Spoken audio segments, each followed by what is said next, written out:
হাজারো ব্যথা বেদনার পরে ফিরে আসনি তুমি আপন ঘরে। দিনের আলো তুমি ছড়িয়ে দিতে চলে গেলে মদিনায় মক্কা ছেড়ে। হে রাসূল তোমাকে ভুলি আমি কেমন করে। আল্লাহুম্মা সাল্লি আলা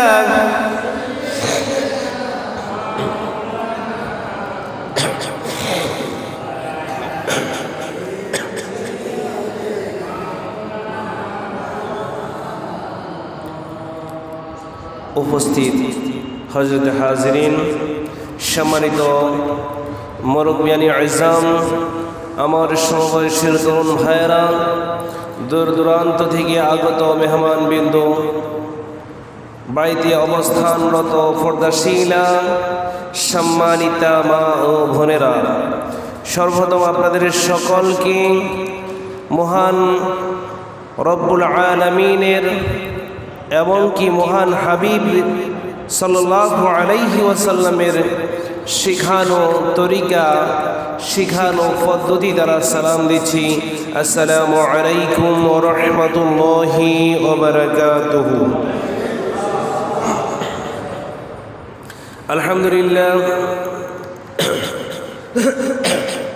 শুরুতে মহান রব্বুল আলামিনের আলী শান দরবারে কালিমাতে শুকরিয়া আদায় করব, যেই রব্বুল আলামিন এক মাস সিয়াম সাধনা করার পর ঈদের পরবর্তী জুমায় আমাদেরকে আল্লাহর ঘরে আসার এবং বসার জন্য যিনি তৌফিক দান করেছেন, সেই জন্য মহান রব্বুল আলামিনের দরবারে তার দেওয়া জবান দিয়ে, জবানকে ছেড়ে দিয়ে উচ্চ কণ্ঠে একবার কালিমাতুশ শুকরিয়া আদায় করে নিব। আলহামদুলিল্লাহ। অসংখ্য অগণিত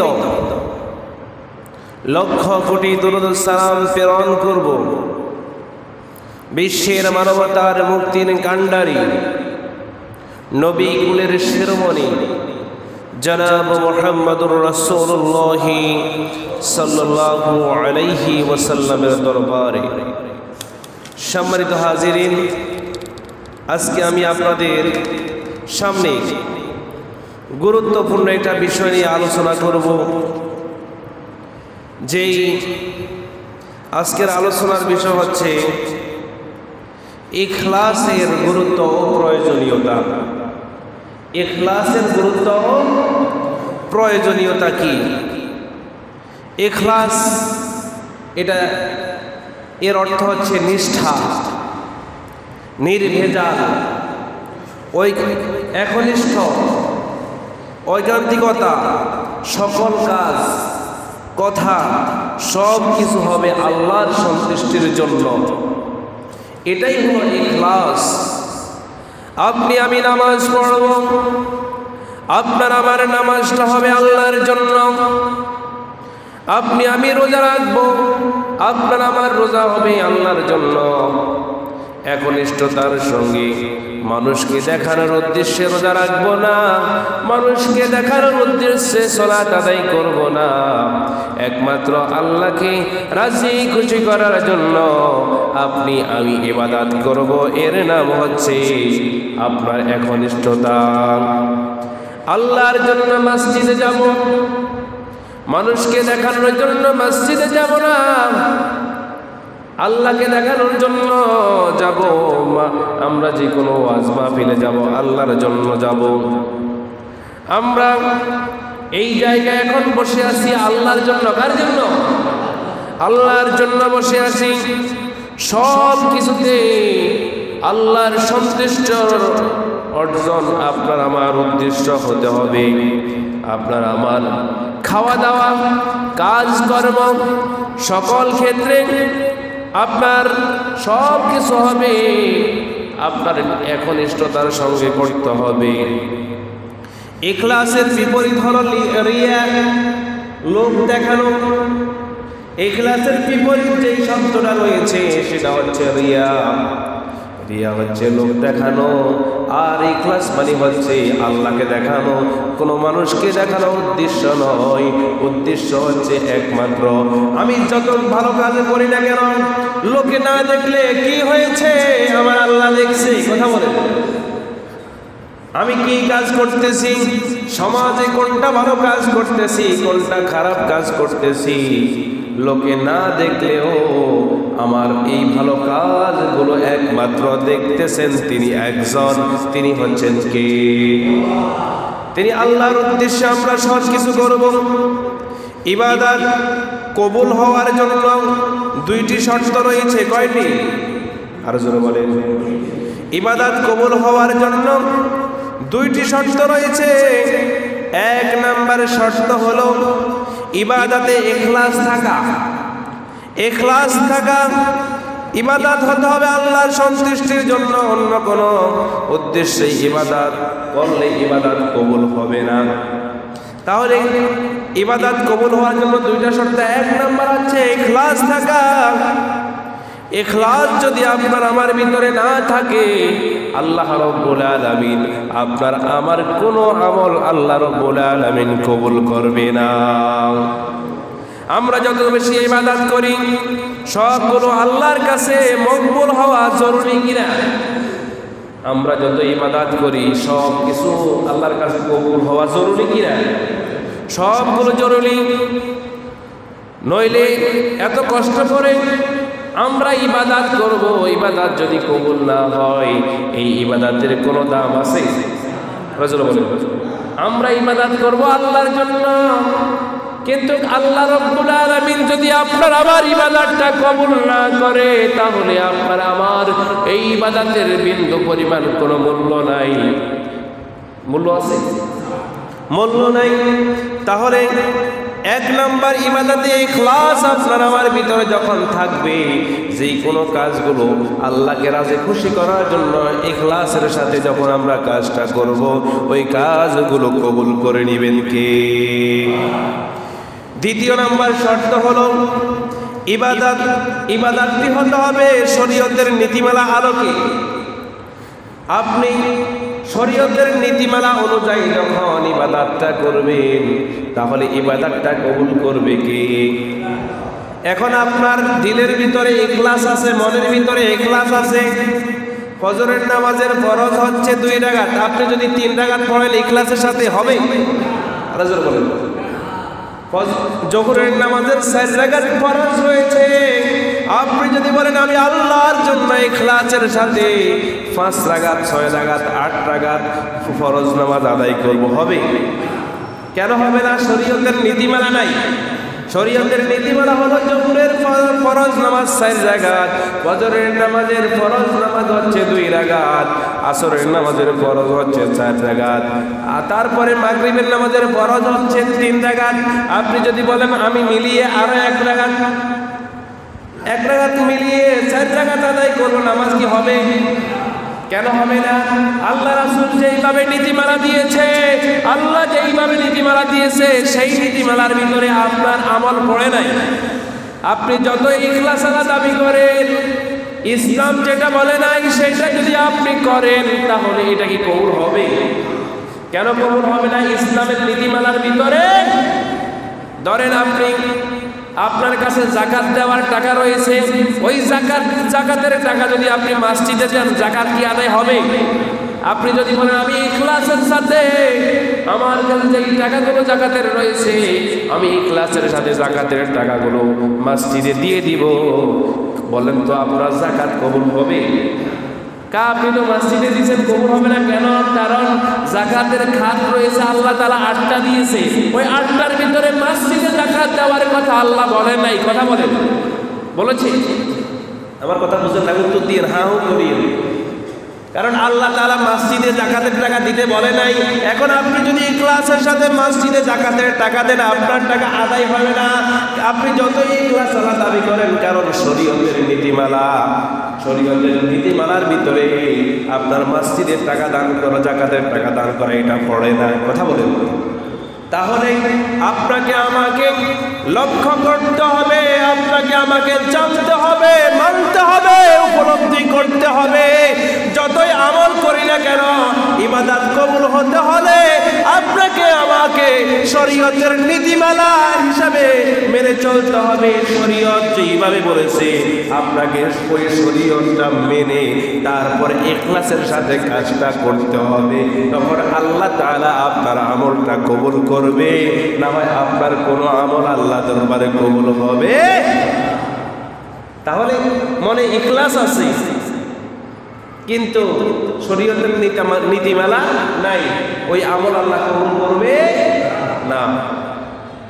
সম্মানিত প্রিয় হাজিরিন, আপনার আমার নামাজ, আপনার আমার সব কিছু হবে আল্লাহর জন্য। আল্লাহ তাআলা বলেন সূরা আনআম 162 নম্বর আয়াত, আল্লাহ বলেন قل إن صلاتي ونسكي ومحياي ومماتي لله رب العالمين। আল্লাহ তাআলা তার প্রিয় হাবিবকে বলেন, হে নবী আপনি বলুন, আমার নামাজ, আমার সালাত, আমার কুরবান, আমার জীবন, আমার মরণ সব কিছু আল্লাহর জন্য। কার জন্য? কারণ আল্লাহর জন্য আপনি আমি যখনই করব তখন সেই আমলটা কবুল করে নেবেন কে? আর মানুষকে দেখানোর জন্য যদি ইবাদত করেন, সেই আমল আল্লাহ তাআলা করবে না। সে আমল আল্লাহ কবুল করবে? সে আমল করবে না। ধরেন নাকি একটা লোক,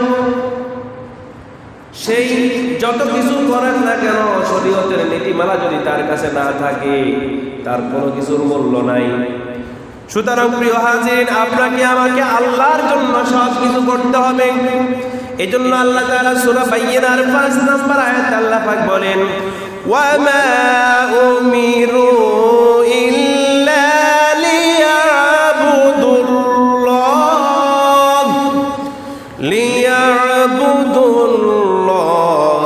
মুখলিসিনা লাহুদ্দিন। তারা তো অদিষ্ট হয়েছে, তারা যেন আল্লাহর ইবাদত করে, তার জন্য দিনকে একনিষ্ঠ করে। আপনার আমার যতই ইবাদত করেন না কেন, একনিষ্ঠতার সাথে, আন্তরিকতার সাথে কাজ করতে হবে। আন্তরিকতা, একনিষ্ঠতা যদি আপনার আমার ভিতরে না থাকে, কোনো আমল কবুল হবে না। কারণ মুসলমানদের ভিতরে মুনাফিক আছে না নাই? আরো জোরে বলেন। মুসলমানের ভিতরে মুনাফিক আছে। এই মুনাফিকেরা যতই তাহাজ্জুদ পড়ুক, যতই আওয়াবিল পড়ুক, যতই ইশরাক করুক, যতই ভালো কাজ করুক, তাদের কোনো আমল আল্লাহর দরবারে কবুল হবে না। কারণ তাদের ভিতরে ইখলাস নাই, তারা মুনাফিক। কথা বলেন, তারা মুনাফিক। এই মুনাফিকরা যতই ভালো কাজ করুক, ইখলাসের সাথে, আল্লাহ তাআলা তাদের কোনো আমল গ্রহণযোগ্য তাদের হবে না। কারণ কি জন্য? তাদের ভিতরে মুনাফিক রয়েছে। যদিও তাদের দিলের ভিতরে ইখলাস থাকে, কিন্তু অন্তরে তাদের মুনাফিক রয়েছে। এর কারণে আল্লাহ তাআলা তাদের কোনো আমল কবুল করবে না। এজন্য আল্লাহ তাআলা বলেন, ইন্না আনজালনা ইলাইকাল কিতাবা বিল হক ফা'বুদিল্লাহা মুখলিসান লাহুদ-দীন আলা লিল্লাহিদ-দীনুল খালিস। আল্লাহ তাআলা বলেন, আমি এই কিতাব আপনার প্রতি অবতীর্ণ করেছি সত্য সহকারে। সুতরাং আল্লাহর ইবাদত করো, অনুগত্যের একনিষ্ঠভাবে। জেনে রাখো, নির্ভেজাল অনুগত্য কেবল আল্লাহর জন্য। বলেন সুবহানাল্লাহ। আল্লাহ পাক বলেন, আমি যে কিতাব তোমার প্রতি নাযিল করেছি সত্য সহকারে, তোমরা আমার ইবাদত করবে একনিষ্ঠতার সাথে, মানুষকে দেখানোর উদ্দেশ্য নয়। জেনে রাখো, নির্ভেজাল ইবাদত কেবল আল্লাহর জন্য। সেই ইবাদতে কোনো ভেজাল নাই। নাই। যে ইবাদত সুন্নাত তরিকা হবে, যে ইবাদত আল্লাহ রাসূলের তরিকা মতো হবে, ওই ইবাদতে কোনো ভেজাল। আর যদি আল্লাহ রাসূলের তরিকার বাইরে হয়, আপনি যতই ভালো কাজ করেন কবুল হবে না। সুতরাং আল্লাহ তাআলা বলেন, আল্লাযী খালাকাল মাউতা ওয়াল হায়াতা লিয়াবলুয়াকুম আইয়ুকুম আহসানু আমালা ওয়া হুয়াল আজিজুল গফুর। যিনি আল্লাহ পাক বলেন, যিনি সৃষ্টি করেছেন মৃত্যু এবং জীবন, তিনি আল্লাহ তাআলা আপনাকে আমাকে পরীক্ষা করার জন্য এই পৃথিবীতে পাঠিয়েছেন। কে আমলের দিকে উত্তম হতে পারে এটা আল্লাহ দেখবেন। বলেন সুবহানাল্লাহ। আল্লাহ পাক মৃত্যু এবং জীবন আপনার আমাকে সৃষ্টি করেছেন পরীক্ষা করার জন্য। এই পরীক্ষার জীবনে নির্বিচার একনিষ্ঠভাবে ইবাদত যেই ব্যক্তি করবে, তার আমলটা কবুল করে নেবেন কে? আল্লাহ তাআলা কবুল করে নেবেন। সুতরাং প্রিয় হাজিরিন, আপনাকে আমাকে ইখলাসের সাথে কাজটা করতে হবে এবং নিয়তটা ঠিক রাখতে হবে। নিয়ত যদি ইখলাসের সাথে কাজ করতে গেলে নিয়তের প্রয়োজন হয়। আল্লাহ রাসূল সাল্লাল্লাহু আলাইহি ওয়াসাল্লামের একজন আল্লাহ তাআলার সাহাবীরা মক্কা থেকে মদিনায় হিজরত করবে। তখন ওই জায়গায় একজন, ওই হিজরতের সফর সঙ্গী হিসাবে একজন মহিলা লোক ছিল, মহিলা সাহাবী ছিল।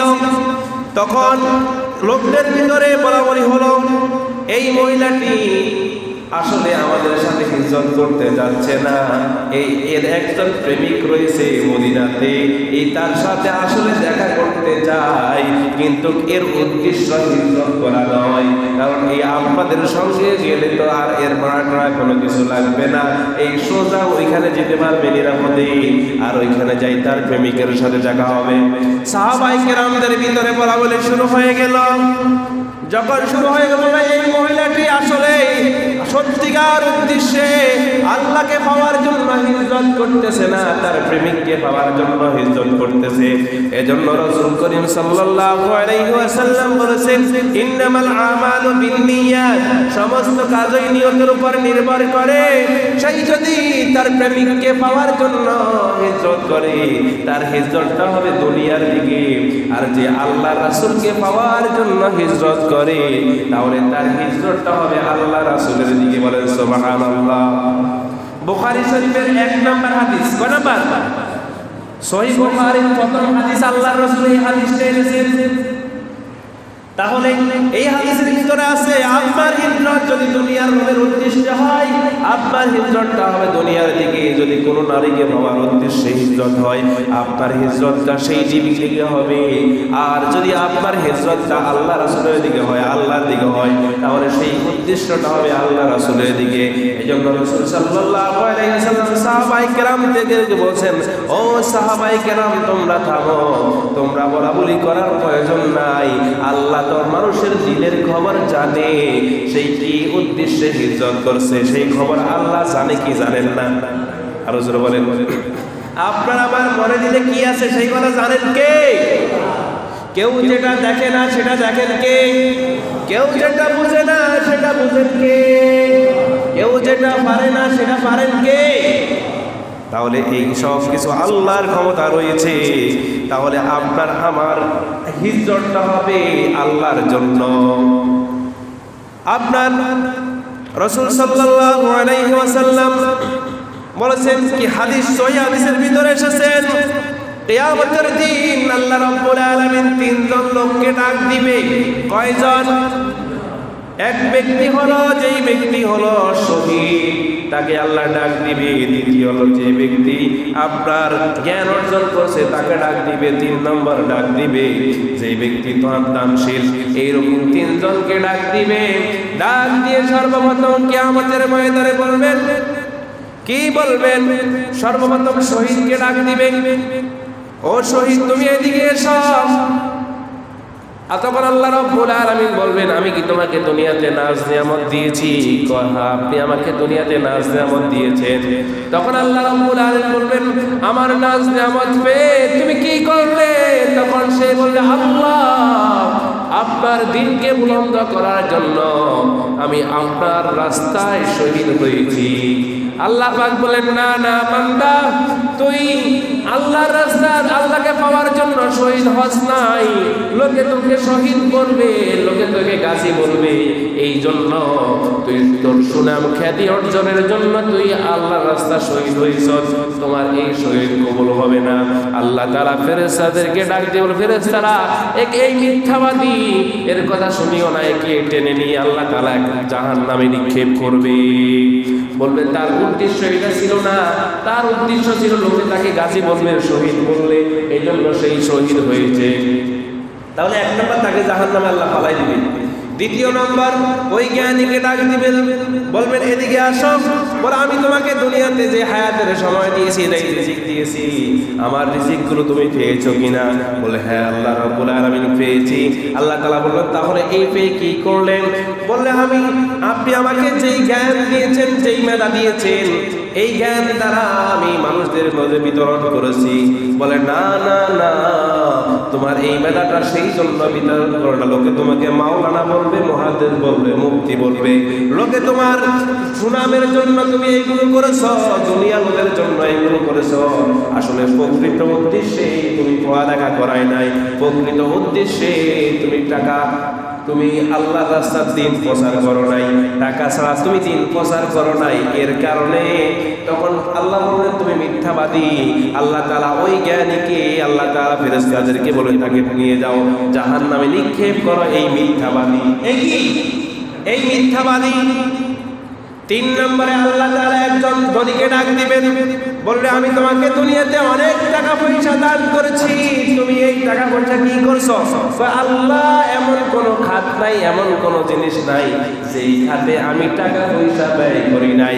আল্লাহ বলবেন না না বান্দারে, তুমি মিথ্যা বলতেছ, লোকে তোমাকে দানশীল বলবে এর জন্য তুমি দান করেছো, লোকে তোমাকে অর্থশালী বলবে এর জন্য তুমি দান করেছো, তুমি কিন্তু আল্লাহকে পাওয়ার জন্য তোমার দিল থেকে দান করো নাই। আল্লাহ তাআলা এই ব্যক্তিকেও জাহান্নামে নিক্ষেপ করবে। বলেন নাউযুবিল্লাহ। তাহলে প্রিয় হাজিরিন, আপনার আমার উদ্দেশ্য দিলে কি আছে না আছে সেটা জানেন কে?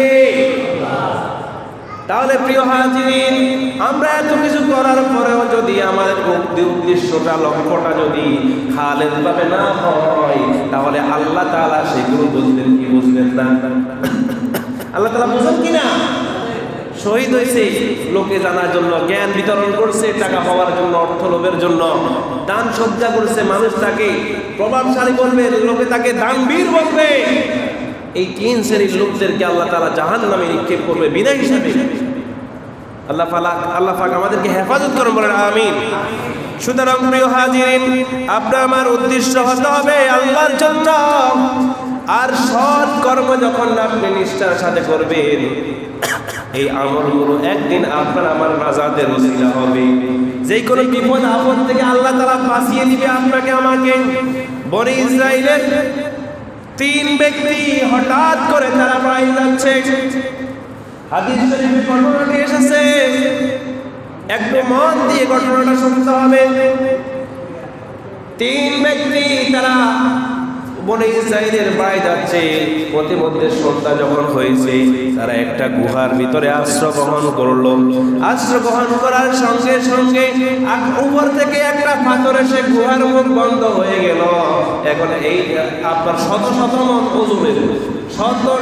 মন ওজনের একটা পাথর এসে গুহার মুখটা, দরজাটা বন্ধ হয়ে গেল। এবার শত শত মন ওজনের এই পাথরটা কি এই তিনজন ব্যক্তির দ্বারা সরাসরি সম্ভব? আর যেন সম্ভব নাকি? সম্ভব নয়, কারণ তাদের ওইরকম শক্তি নেই। এখন তারা একজন অপরজনকে বলা শুরু করতেছে, ভাই এখন তো বিপদে পড়ে গেছি, মনে হয় আর বাঁচবো না। তাদের তিনজনের একজন বলতেছে, ভাই তোমরা কে কোন ভালো আমল করছো, ওই ভালো আমলের ওসিলা করে আল্লাহর দরবারে পরিহার করো, হতে পারে তোমাদের এই ভালো আমলগুলোর কারণে আল্লাহ রাব্বুল আলামিন তোমাদেরকে নাজাত দিয়ে দিতে পারে। তখন একজন বলতেছেন, সেই একজন সেই বলতেছেন আমি যত পুণ্য কাজ করেছি, আমি যত পুণ্য কাজগুলো করেছি, আমার এই পুণ্য কাজগুলো যদি আল্লাহ কবুল করে, সেই বলতেছেন আল্লাহ আমি ছিলাম একজন রাখাল, আমি সব সময় দুধ দহন করার পরে সর্বপ্রথম আমার মাকে খাওয়াইতাম, কিন্তু আজকে হঠাৎ এমন হয়ে গেল আমি ঘাস কাটার জন্য গেলাম আর ওইদিকে রাত হয়ে গেল, দুধ দহন করতে করতে রাত হয়ে গেল। প্রত্যেক দিন আমার কর্মচারী আমার সন্তানেরা খাওয়ানোর পূর্বে আমি আগে আমার মা বাবাকে খাওয়াইতাম। কাকে? আমি আগে আমার মা বাবাকে খাওয়াতাম। আজকে দুধ দহন করে এসে দেখলো তার মা বাবা ঘুমিয়ে পড়েছে। এখন ওই লোকটি দাঁড়িয়ে রইল গ্লাসটা হাতে নিয়ে, তার সন্তানেরা আব্বা আব্বা বলে কাঁদতেছে। ও আব্বা জান খোদায় ফেটে অস্থির হয়ে গেলাম। তার সন্তানরা চেঁচামেচি শুরু করে দিয়েছে, কিন্তু তার প্রত্যেক দিনের অভ্যাস আগে মা বাবাকে দুধ পান করানো, তারপরে তার সন্তান অন্যদেরকে পান করায়। কথা বলেন, যখন এই অভ্যাস ছিল সেই সারা রাত পর্যন্ত দুধের গ্লাস হাতে নিয়ে দাঁড়িয়ে রইল, আর তার সন্তানেরা যতই কান্নাকাটি করলো কোনো লাভ হলো না। সকালবেলা মা বাবা যখন ঘুম থেকে জাগ্রত হলো, জাগ্রত হয়ে দেখছে সন্তান দাঁড়িয়ে রয়েছে, তখন তার মাকে বাবাকে দুধ পান করিয়ে তার মনে তৃপ্তি পেল। তখন সেই গুহাতে বলল আল্লাহ আমার এই কাজটা যদি ভালো হয়, এর উসিলা করে আমরা যে গুহায় আশ্রয় গ্রহণ করেছি এই গুহার দ্বার থেকে পাথরটা সরিয়ে দিন। তখন আল্লাহ তাআলা পাথরের সামান্য কিছু অংশ সরিয়ে দিলেন। বলেন সুবহানাল্লাহ। এবার আলো ভালো গুহার ভিতরে ঢুকতেছে। এবার আরেকজন বলতেছে আল্লাহ ও আল্লাহ আমি একজন ব্যক্তি ছিলাম, আমার এক চাচাতো বোন ছিল, আমি তার প্রেমে হাবুডুবু খাচ্ছি। ওই চাচাতো বোনকে আমি বিয়ে করার জন্য চাচ্ছি, রাজি হচ্ছে না। আমি তাকে অবৈধ কাজের অফার দিচ্ছি, সেই রাজি হচ্ছে না। তাকে বলছি আমি তোমাকে 120 দিরহাম দিব, যদি তুমি আমার সাথে অনৈতিক কাজ করো তাহলে আমি তোমাকে 120 দিরহাম দিব। তখন সে রাজি হলো না। কিছুদিন পরে ওই চাচাতো বোনটি দুর্ভিক্ষর কবলে পড়ে, তার ঘরে খানা নাই, কোনো কিছু নাই। সে বললো আচ্ছা আমি তুমি যে একটা প্রস্তাব দিয়েছ অবৈধ কাজের, আমি তোমার সঙ্গে রাজি হয়েছি, কারণ তার এখন পেটে খাওয়া নাই, এখন অনেক কিছুর প্রয়োজন। এই কথা যখন বলেছে ওই খাইছে এই সুযোগে কাজ করতে হবে, এই 120 দিরহাম তার চাচাতো বোনকে দিয়ে দিল। কারণ সেই তো বলছে আমাকে 120 দিরহাম দিতে পারলে তোমার সাথে বিছানা যাবো, এর পূর্বে যাব না। এই কথা যখন বলেছে, এবার যখন 120 দিরহাম দিল, দুইজনে যখন গোপন জায়গায় চলে গেল, নিরাপদ জায়গায় যখন চলে গেল, এবার ওই সময় দুইজন যখন সহবাস করার জন্য প্রস্তুত হলো, ওই নারীটি ওই চাচাতো বোনটি বলল ও আল্লাহর বান্দা আমার পবিত্রতা নষ্ট করো না, তুমি আল্লাহকে ভয় করে ইত্তাকুল্লাহ, আল্লাহকে ভয় করো। এই কথা বলার সঙ্গে সঙ্গে ওই যুবকটি আর চাচাতো বোনের কাছে গেল না, তার কাছে গেল না, আর 120 দিরহাম আপনার স্বর্ণ মুদ্রা দিল, সেগুলো নিল না, সেইখান থেকে চলে গেল। বলে আল্লাহ আমি যদি এই কাজটি ভালো কাজ করে থাকি, তুমি আমার এই কাজের উসিলা করে আমি অন্যায় কাজ থেকে বিরত থেকেছি, আল্লাহ তুমি আমার এই দোয়ার উসিলা করে, এই কাজের উসিলা করে আমাদের উপর থেকে পাথরটা সরিয়ে দাও। তখন পাথরটা অর্ধেক সরে গেল, কিন্তু এখনো বের হতে পারছে না, এখনো বের হতে পারছে না। এবার 3 নম্বর ব্যক্তি সেই এবার আল্লাহর কাছে ফরিয়াদ করছে, আল্লাহ আমি ছিলাম একজন দিন মজুর, আমি একজন মালিক ছিলাম, আমি আমার শত শত কর্মচারী ছিল, আমি সবাইকে বেতন দিয়ে দিলাম, কিন্তু একজন কর্মচারীকে বেতন দিতে পারলাম না। সে আসে নাই, সেই যখন আসে নাই, তারা এই টাকাগুলো দিয়ে আমি তার জন্য ছাগল কিনেছি, ছাগল কেনার পর আস্তে আস্তে গরু কিনেছি, গরু মোট, এভাবে ব্যবসা করতে করতে তার এই কর্মচারীর এই টাকাগুলো দিয়ে করতে করতে আমার উটের পাল হয়ে গেল। কিছুদিন পরে, কয়েক বছর পরে সে বলছে ভাই আমি তোমার কাজ করেছি, তুমি ওই দিন টাকা নিতে আসি নাই তোমার কাছ থেকে, তুমি আমাকে আমার পরিশ্রমিকটা দিয়ে দাও। বলে ভাই এই যে উটগুলো দেখছো সবগুলো তোমার। আপনি কি আমার লগে ইয়ার কিনে শুরু করছেন? আমি আপনার কাছে পাবো আপনার কিছু স্বর্ণ মুদ্রা পাবো, আমি কাজ করছি এর বিনিময়ে, আর আপনি কোন পুরা এই উটের ফাল যা আছে শত শত উট এগুলো সব আপনার। বলে না আল্লাহর বান্দা, তুমি যেই পারিশ্রমিক পাবে ওই টাকাগুলো দিয়ে আমি তোমার একটা গরু কিনেছি, আপনি একটা আপনার উট কিনেছি, এই উট থেকে শত শত উট তৈরি হয়েছে, জন্মগ্রহণ করেছে, এই এখন উটগুলো তোমার, তুমি নিয়ে নাও। তখন ওই লোকটি সমস্ত পুরা উট সবগুলো নিয়ে নিল। এই একটিবারও বললো না ভাই আমারে কিছু পারিশ্রমিক দাও, আমি তো কষ্ট করেছি। সে এই প্রতিদানও চাইল না, এই সবগুলো নিয়ে নিল, কিন্তু সে আল্লাহর উপরে সবর করে পড়ে রইল, আল্লাহ তুমি যদি আমার এই কাজের উপরে সন্তুষ্ট থাকো, আমাদের গুহা যখন আমরা আটকে গিয়েছি বাঁচার উপায় না, আল্লাহ এই কাজটি যদি তোমার জন্য করে থেকে থাকি, তুমি আমাদের থেকে এই পাথরটা সরিয়ে দাও। তখন এই দোয়া করার সঙ্গে সঙ্গে গুহার মুখ থেকে পুরো পাথরটা সরে গেল, আর এই তিনটা ব্যক্তি এই গুহা থেকে বের হয়ে আল্লাহর শুকরিয়া আদায় করতেছে, বলেন আলহামদুলিল্লাহ। তাহলে এই সৎ কাজ, ইখলাসপূর্ণ কাজ, নেকিপূর্ণ কাজ যখন আপনি আমি করব, তখন সেই কাজের উসিলা যেই কোনো বিপদে পড়ে ওই উসিলা যদি আপনার আল্লাহর কাছে চান, আল্লাহ তাআলা ওই কাজ থেকে মুক্তি, ওই বিপদ থেকে মুক্তি করতে পারে কি পারে না? আরো আসতে বলেন, পারে কি পারে না? তাহলে আপনার আমার কাজ হতে হবে নির্বেজাল, ইখলাসপূর্ণ। এই ইখলাসপূর্ণ কাজের উসিলায় আপনি বিভিন্ন সময় যদি আল্লাহর কাছে বিপদে পড়ে চান, আল্লাহ তাআলা ওই জায়গা থেকে যেইভাবে বনি ইসরাইলের তিনজন ধরে আপনার আটকে গিয়েছিল, আল্লাহ তাআলা সেখান থেকে তাদেরকে নাজাত দিয়েছে। আপনি আমি যতই বিপদে পড়ি না কেন, যদি আপনার আমার সৎ আমল, নেক আমল, আপনার ইখলাসপূর্ণ আমল দ্বারা যদি আল্লাহর কাছে দোয়া করি, আল্লাহ তাআলা আপনাকে আমাকে কঠিন বিপদ থেকেও আল্লাহ তাআলা উদ্ধার করতে পারে কি পারে না? সুতরাং প্রিয় হাজির, আসুন আমরা সকলেই ইখলাসপূর্ণ যে আমলটি করব মানুষকে দেখানোর জন্য। এজন্য রাসূল বলছেন, মান সাল্লা ইউরাই ফাকাদ আশরাকা ওয়া মান সামা ইউরাই ফাকাদ আশরাকা। যেই ব্যক্তি লোক দেখানোর জন্য সালাত আদায় করবে সে শিরক করলো, যেই ব্যক্তি লোক দেখানোর জন্য সিয়াম পালন করবে ওই ব্যক্তি শিরক করলো। কি করলো? তাহলে লোকে আপনাকে নামাজি বলবে, লোকে আপনাকে রোজাদার বলবে, এই উদ্দেশ্যে রোজা রাখলেন, এটা আপনি শিরক করলেন। কি করলেন? শিরক করলেন। তাহলে আপনাকে আমাকে সৎ পথে আসতে হবে, ইখলাসের পথে আসতে হবে। ইখলাসের পথে যখন থাকবেন সব কিছু হতে হবে নিয়ত, কারণ ইন্নামাল আমালু বিন্নিয়াত, সমস্ত কাজ নিয়তের উপর নির্ভর করে।